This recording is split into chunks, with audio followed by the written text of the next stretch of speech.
Is the World Health Organization still fit for purpose? Established in 1948, WHO has traditionally been known as a trusted source of information for worldwide health matters. But many have lost faith, especially after the COVID-19 pandemic. Yesterday in Canberra, there was a parliamentary roundtable to examine international health reform and global governance. To find out more, I'm joined by two of the speakers, Professor Ramesh Thakur and Dr. David Bell, co-authors of the International Health Reform Panel. Professor Thakur is a former United Nations Assistant Secretary General, former Vice Rector of the United Nations University, and Dr. Bell is a public health physician, former World Health Organization Medal Officer and scientist. And that is a mouthful. Welcome to McKnight Tonight, gentlemen. Thank you. Good for having us. Ramesh, what was the goal of these roundtables at Parliament House and what are the health challenges? David, you want to go first? Well, yeah, as you said, Rob, there's a lot of concern over the WHO, the World Health Organization. It's 80 years old, and it is now a very different model than what was put together. It's a model that you would never design from scratch if we were putting one together now. So the panel. Sorry, David, that we what is the model? Yeah, sorry? What is the model? Well, yeah, the original model was the World Health Organization, like the UN, consists of the countries. So there's 194, or now there's 192 states. And they will give money into essentially a bucket. And based on the need, disease burden, etc., what people are dying from most and what you can do something about, and the technical expertise of the organization, they would use that money. And they did, it tends to be determinants of health, like good sanitation, nutrition, the things that made us live longer in wealthy countries and applying them to low-income countries. And also diseases, the big diseases like tuberculosis, malaria, HIV more recently, that you can fix with good resources and good expertise. So that has changed. Now, most of the funding of the WHO is called specified funding, which means it's about 75–80%, which means the funder gives money to the organization, tells them what to do with it, tells them where to spend it, on who, at what time, etc. So it's become a work for hire, and people don't understand this. They think it's a collection of experts doing, what they think is best for the greater good, but it is predominantly now an organization doing the will of certain funders. The other big change is the funding.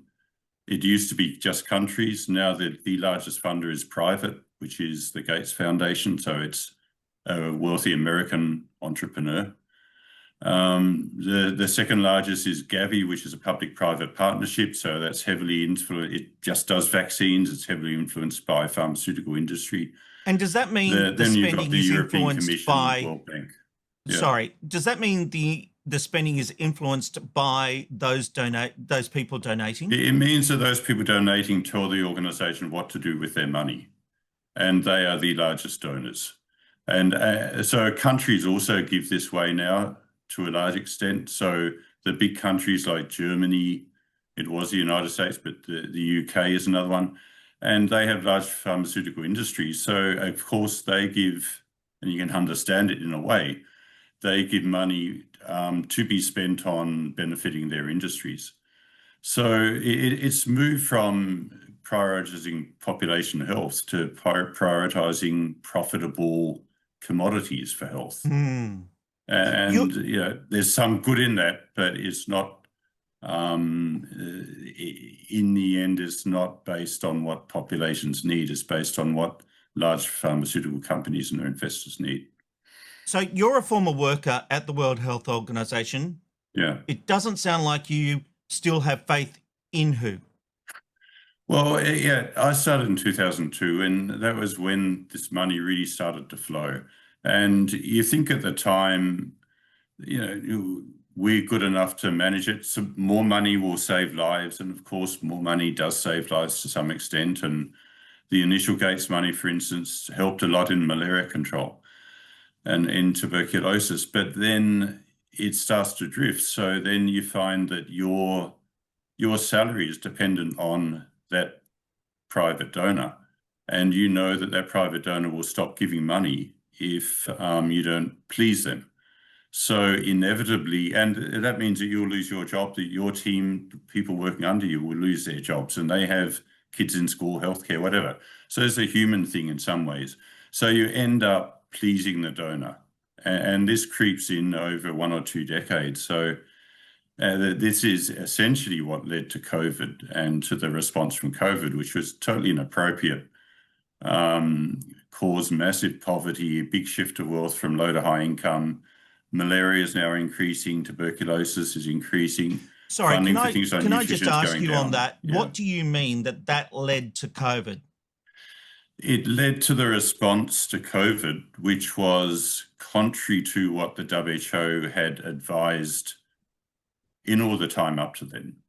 So Okay, so the response to COVID, not led to Yes. COVID, but the response to COVID. No, it led to the response to COVID, which Gotcha. and arguably most of the deaths from the COVID pandemic, which were related to the response, and certainly most of the younger ones.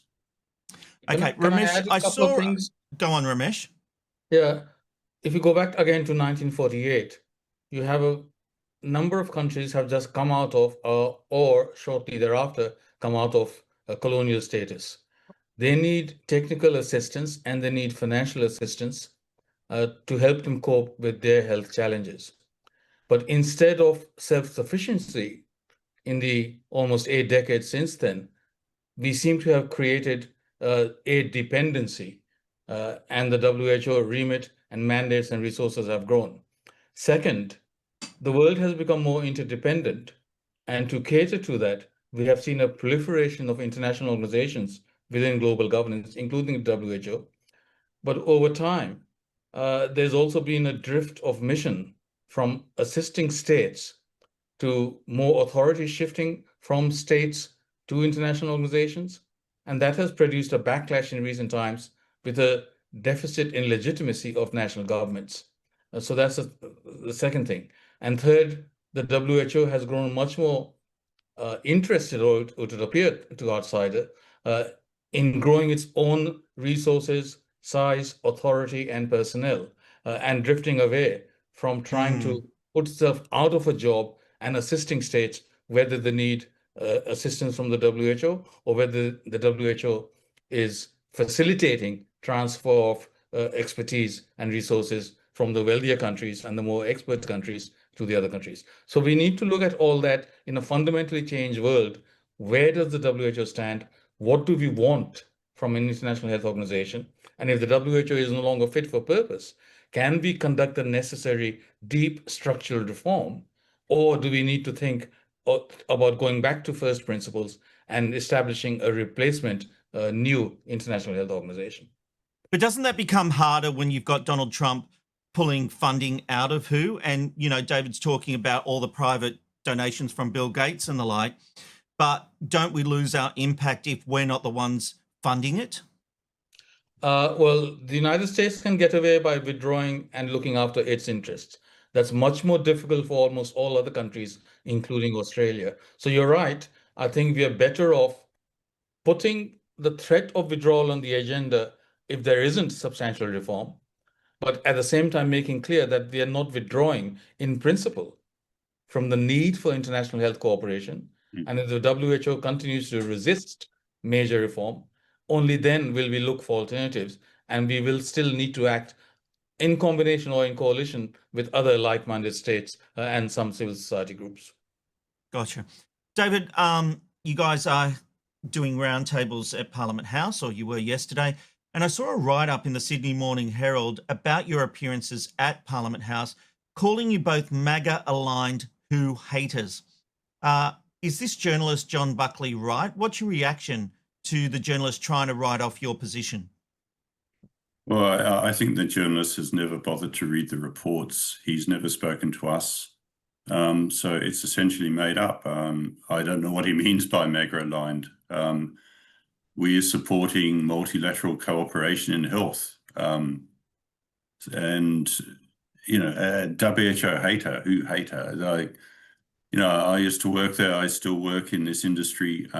We both very strongly believe that an organization like WHO used to be is highly valuable to the world. If he thinks that we're better off having an organization for health that is heavily privately funded and concentrates on commodities made by large corporations rather than prioritizing what we know has the most impact on improving life expectancy and reducing disease, then that's his opinion. But it's a very strange opinion from a public health point of view.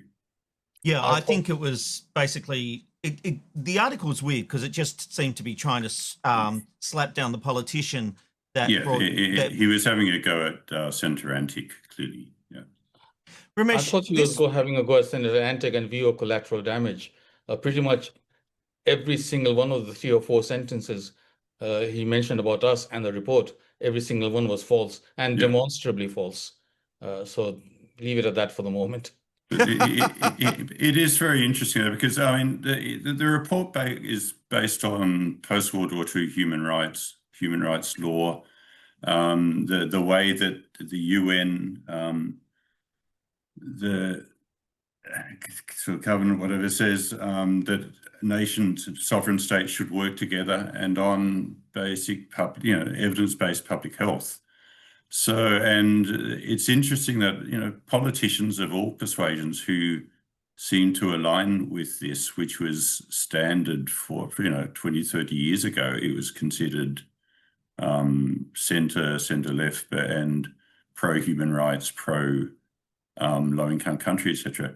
Those now that stand for that, rather than standing on the side of these large corporations that are trying to muscle into global health, are treated in this way. They're treated as hard right or far right or these ridiculous labels. I think the article is most interesting from that point of view. What drives the journalists to actually put people in that box?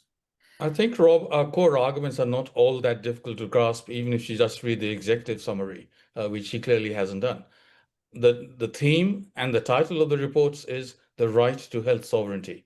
We begin with individual sovereignty, essentially meaning that if I'm ill or you are ill, we go to the clinic, see our GP, in consultation with the GP, who identifies and diagnoses the illness and prescribes and recommends what to do about it, how to cure it. If you're not happy, we have the right to seek a second opinion. Inside the clinic, no one else has the right to interfere and intervene, including the state. If our GPs have not been trained right, let's change the training. But ultimately, that's where the decision should be made. Informed consent, full knowledge, explanation of what the illness is, explanation of the potential risks and benefits of different treatment options, and then the decision is left to the patient. For population health, public health, the government of a country sets the standards, prescribes the norms, establishes the infrastructure, trains the doctors, regulates them and certifies them, etc. And the Global Health Organization acts in an advisory capacity. But as I said, increasingly, we've seen centralization of authority within states and transfer of authority from states to global governance. That is what has produced the backlash. For us to argue for a need to return to the very foundational principles that gave the WHO the status and the prestige and the authority, for that to be described as WHO haters is, as you said, weird. So does this position come from COVID and the way who dictated what countries should be doing during the pandemic, Ramesh? It brought it to a head. Now, we have to be careful. The WHO didn't dictate, but it's what we call in the academic world epistemic authority. It's authority and legitimacy based on the technical expertise of the global medical community is such that very few states have the strength and the capacity to resist recommendations from the WHO. And in poorer countries, you get aid conditionality, you get all sorts of restrictions, you get all sorts of pressures. So in practice, it ends up being a directive rather than a mere advice or recommendation, for example, with various other things. And when it's early on said other countries should follow what China had done, clearly it was mistaken. It took at face value claims that were being made by China. and its first initial report on the origins of the virus also whitewashed China's potential role in that. So there are these problems that came to a head, but there were symptoms of a larger trend which went through what David explained in terms of the drift, the shift in funding, and the change from doing what it thinks is the best in terms of health outcomes for most people in the world, like basic sanitation, nutrition advice, the big killer diseases of TB, malaria, etc., to concentrating on the exclamation marks emergency framing around pandemics, which are very rare events, especially in recent times since the Spanish flu. Of course. David, well, speaking about COVID and how things were handled, this week, former US Director of National Intelligence, Tulsi Gabbard, she accused Dr. Anthony Fauci of suppressing information regarding the origin of the COVID-19 pandemic. But there have been reports the documents she released didn't prove her claims about Fauci. And this is where people like me get confused. What is the truth? What are we being served up? What do I take away from it? Yeah, I think we'll only know really the truth when someone who is directly involved comes forward and says so. But there is overwhelming evidence. And the one thing the US government has done is a very good job in publishing a lot of this. There's very strong evidence that there's gain-of-function research in North America, North Carolina, and elsewhere in labs there. During the Obama government, there was a moratorium on this in the US. It was shifted out of the US, including to Wuhan Institute of Virology. NIH money from the US was used to fund that, and through EcoHealth, which was a sort of NGO that was working very closely with the NIH and Fauci and others. And it's known that the Wuhan Institute of Virology had poor biosecurity. There's a report from the US consulate there pre-2020 pointing this out. And we know that the virus, or it appeared to have broke out first in Wuhan.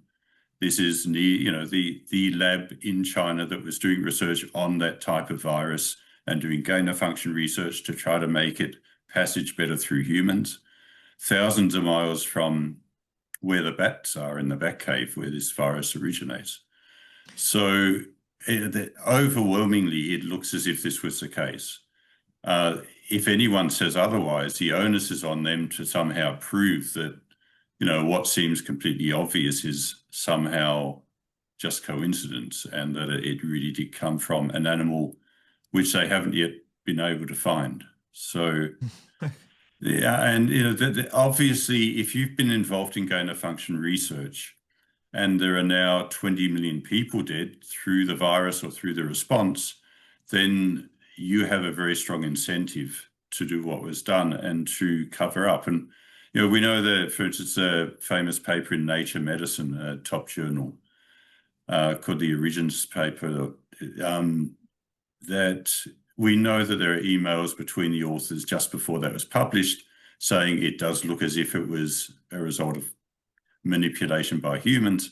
Then they publish a letter saying that's a conspiracy theory. It obviously came from an animal from the wet market, etc. So we know that the people involved were writing stuff in journals that they knew to be probably not the truth.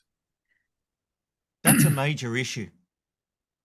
It should be a massive issue. Yeah, if 20 million people died prematurely, which that we're pretty sure of those numbers, as excess mortality is easy to measure. It's hard to measure who actually died from the virus, who died from delayed treatment for something else, etc. But we can be pretty confident there are 20 million excess deaths. Most of them were old COVID's people. isn't the cause of death, is it? It's COVID related. COVID related, yeah, and in old people with comorbidities, severe diabetes, renal failure, etc., the COVID virus could be enough to kill. But this is unusual. The vast majority of deaths were probably due to other cause. But if that happened, then this should be a major issue. There should be an overwhelming effort to find out how this happened, because gain-of-function research is being done now on avian flu viruses, it's being done on other viruses in labs all over the world. Lab leaks are normal. They happen frequently. And so if we're doing this sort of research, we're trying to make viruses more dangerous to humans, then that is the only way that we're going to get these more frequent pandemics that, as Ramesh noted, since the Spanish flu, we haven't had a really big one. COVID, it was response that was the big thing more than the virus. So we may get more if we allow gain-of-function research in labs with poor biosecurity, and that's what we're doing at the moment. So we need to establish that, and that's where we should be concentrating. Ramesh, are you controversial? I'm listening to you guys tonight, and I'm not, unless I'm missing something, I'm not hearing anything controversial. But we see headlines like the one in The Age and the SMH calling you MAGA aligned and all that kind of stuff. What am I missing? Well, if you can find the answer to that, let us know. we think that what we have said is the standard, what was conventional public health response, which is where I came in. Essentially, I mean, this is not my field. I know a lot about UN reform and reforming international organizations, the difficulties and the chances, pathways that might lead you more to success than failures. But I began by saying, well, if you're putting us all on the lockdown, what this means for me as an individual is you are putting me under house arrest, but I haven't committed any crime. I am not ill. I am familiar with this WHO report that David mentioned earlier, which was published as recently as September 2019. So just a few months before the COVID pandemic was declared. Those plans were mirrored in a lot of national plans, including in Australia, for pandemic preparedness. And they were consistent in that these are things that are not recommended, A, because they don't work, B, because they have damaging consequences, including, by the way, a loss of trust in public health institutions. Surprise, surprise, that is turned around. Those measures are instituted, and worldwide you can document in multiple polls year after year a continual decline in trust in public health experts and institutions. So it was a predictable consequence. You wanted something more that's controversial? Early on in 2020, I said, look, I know the countries in the global south, the poor countries, the developing countries, the low-income countries. In these countries, lockdown, amongst other things, will disrupt vital, critical childhood immunization programs.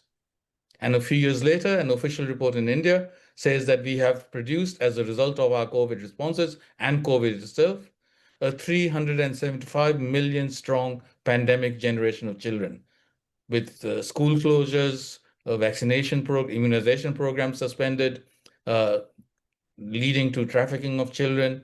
There was an early headline from the BBC sometime in 2020, which said about Indian workers saying, we are going to die of starvation before we die of the disease, because our livelihoods are gone and we cannot afford to buy food and feed our family. So all these things were there. And that's where we came in, saying, well, where is the evidence for this, both in terms of the gravity of the threat and the efficacy and effectiveness of the responses and the policy interventions? And what we know by now, with a lot of these policies, lockdowns, school closures, mask mandates, even vaccine mandates, essentially the infection curves, the mortality curves, the hospitalization curves were what we call policy invariant. In other words, remarkably similar outcomes across countries and jurisdictions, regardless of what policies they adopted.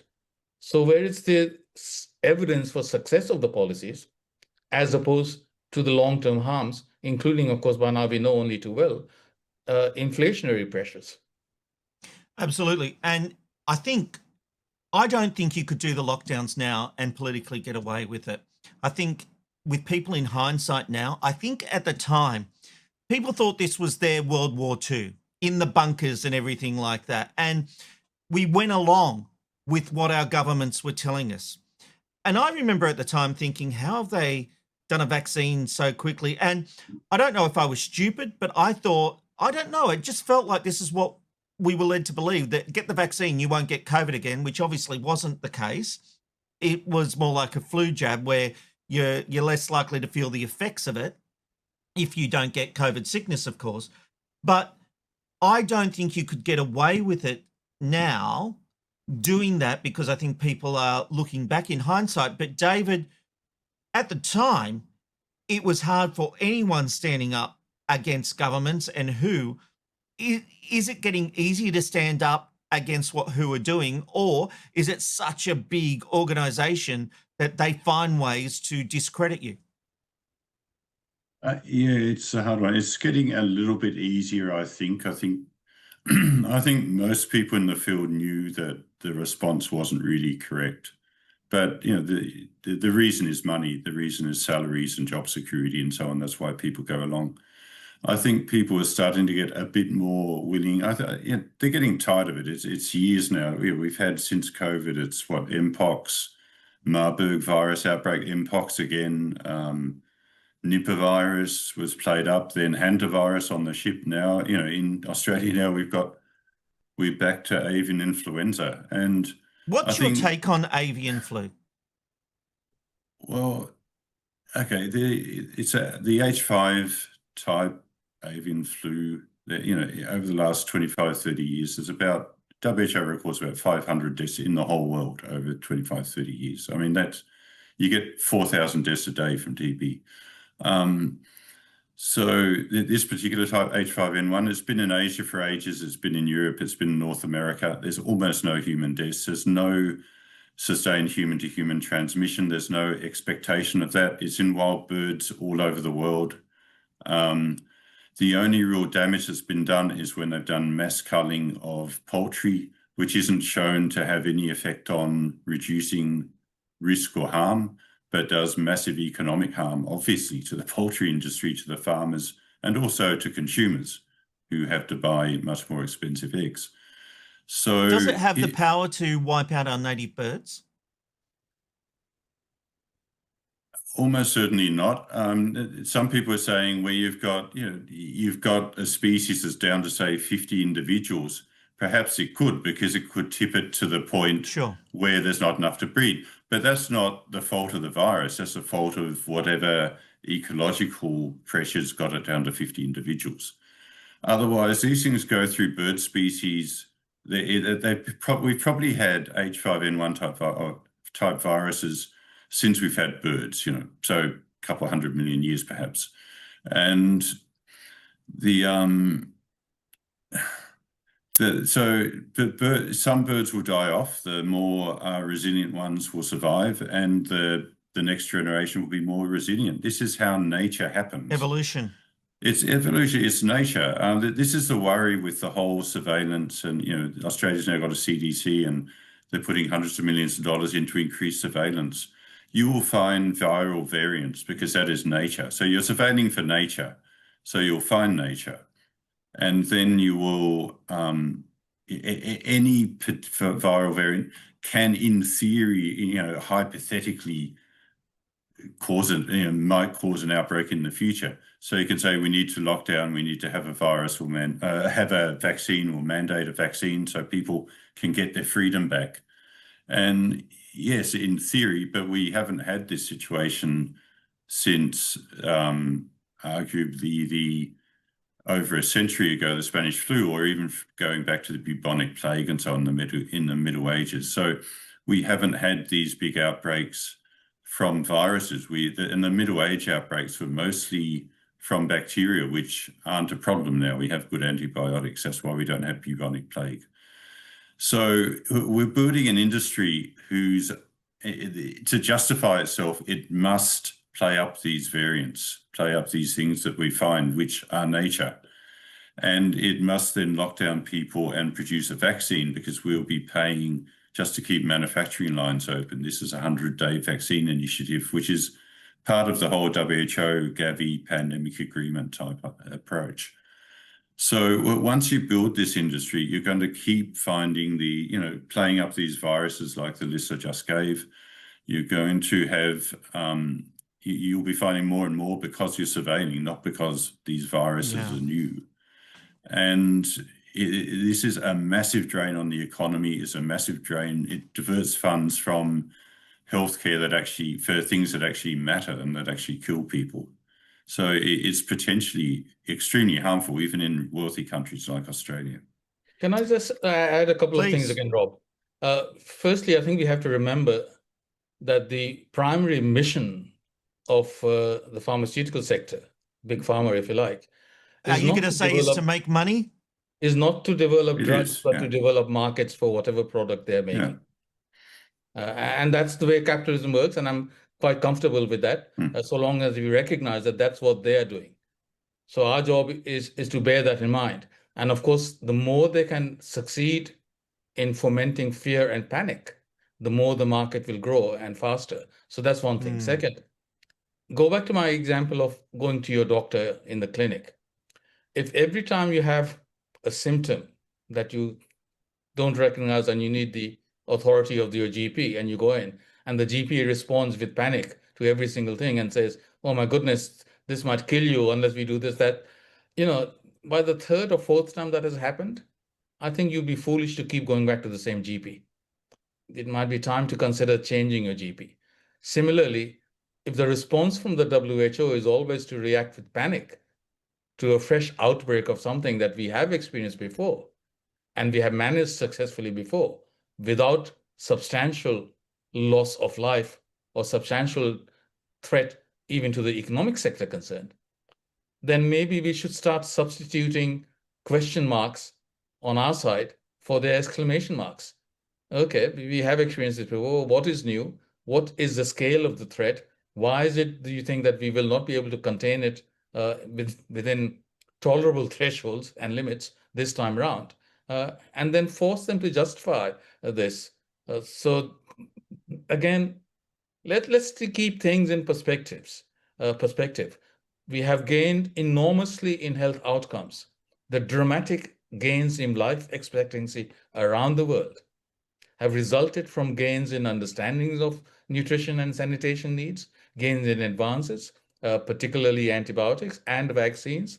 And there is nothing to suggest that we are going to go under with a suddenly new threat. All the evidence so far suggests that we have become more, not less resilient. And this increase, and David and his project with University of Leeds have done very good work on this, shows that our improvements in diagnostic technologies are the primary explanation for why we are now detecting more pandemic-related pathogens. It's not that they're actually occurring more often or that they're a bigger threat, but our capacity to detect them and to identify and separate different strains has grown, but our capacity to cope with them has also grown. So there's no particular reason to start panicking every single time for these things. Well, it's fascinating stuff, and I've got to say, we were just asked if this interview was live or pre-recorded. It is 8:54, and I can tell you we are live. You gentlemen have joined us from your hotel rooms. Thank you very much, Professor Ramesh Thakur and Dr. David Bell. I really appreciate your insights tonight on McKnight Tonight. Thank you. Pleasure. The best place to watch McKnight Tonight is on YouTube. Help us monetize the show by going to youtube.com/@McKnightTonight. And you can always become a paid member. That gives you exclusive live streams and early access to videos. Just go to youtube.com/@McKnightTonight. Here comes McKnight Tonight.